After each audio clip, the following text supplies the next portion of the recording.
This video will present 3 of the most remorseless American serial killers of the latest centuries. Therefore, an independent psychological analysis shall be provided for each killer. In order to conclude adequately, various sources will be used to pinpoint their similarities and characteristics.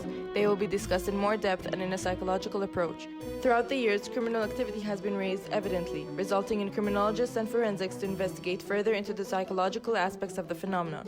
Moving forward, the serial killers chosen that will be analyzed are Jeffrey Dahmer, Theodore Ted Bundy, and John Wayne Gacy.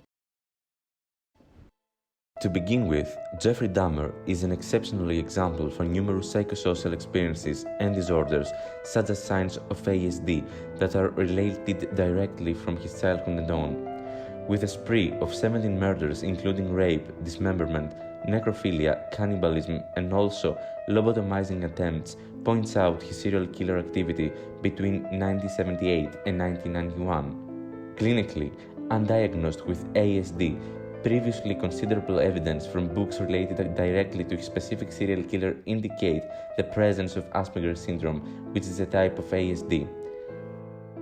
Additionally, other articles note the presence of the Asperger disorder as a principle for highlighting his social skills insufficiency. On the contrary, his psychological development started to manifest mainly during his childhood. He is known to have a lack of social interaction and capacity to correlate with both friends and peers. Therefore, he was seen as bizarre and odd by his classmates as a result of his shy, rigid and unhappy attitude. Further, his complication with non-verbal communication, including certain deficits, relates to symptoms found among individuals with ASD. His father was illustrating his son as a boy with an unusual body postures, knees locked and feet dragged around the age of 4, which are all symptoms for the Asperger syndrome, hence portraying his psychological affection with repetitive thought and behavior interests in human bodies and the sounds that can be produced. Lastly, it is vastly assumed that his sadistic and murdering behavior was triggered by individuals who accepted his homosexuality. In a sum, his childhood, family, society, and experiences all had certain psychological effects, which are mainly the cause for his final murderous representation. Moving on to our second killer, Theodore Ted Bundy, who was involved in at least 23 rape and subsequent murder cases. Bundy, after having an unfortunate affair with his first partner, was eventually diagnosed with a wide range of severe psychological issues. Thus, his murdering actions, deriving from the issues related to his psychological state, became the key to his inevitable arrest. Moreover, his failed relationship led both his initial narcissistic and controlling tendencies to reach the highest possible levels. Evidently, he indulged in paraphilia, more specifically necrophilia, as he used to dress his victims as living dolls right after abusing and murdering them. In addition, his sadistic nature was repeatedly revealed when the occurring crimes took place. Taking into account the brutality of his actions and his obvious lack of remorse, it stands to reason why he is referred to as one of the most sinister and sadistic killers of the last century. That could be also possibly explained due to his sexual depravity, which was manifested during his extremely vile rape incidents. Notwithstanding his high intelligence, manipulative nature and social skills throughout his lifetime, his overconfidence eventually resulted in his downfall. Summing up, despite the wealth of information concerning Ted Bundy's case, forensics, criminologists and psychologists still cannot determine what was the definite cause that drove him to insanity. Last but not least, the final analysis will be made on the well-known John Wayne Gacy, also known as the Clown Killer.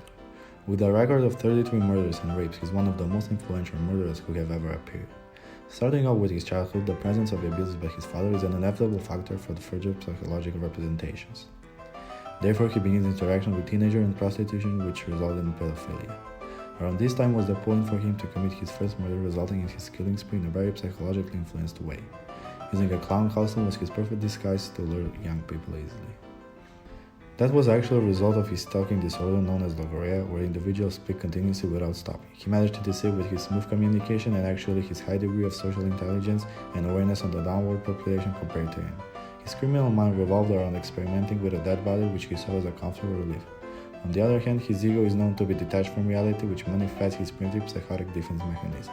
Simultaneously, his uncontrollable aggression manifested difficulties for relating to other people or separating them.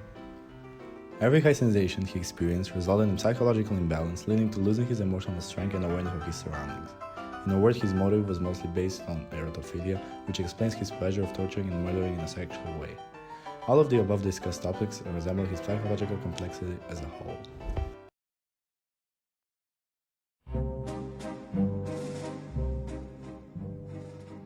The discussed murders all share some similar psychological disorders, some of which include ASPD, childhood abuse, sadism, sexual aggression frustration, necrophilia, and paraphilia.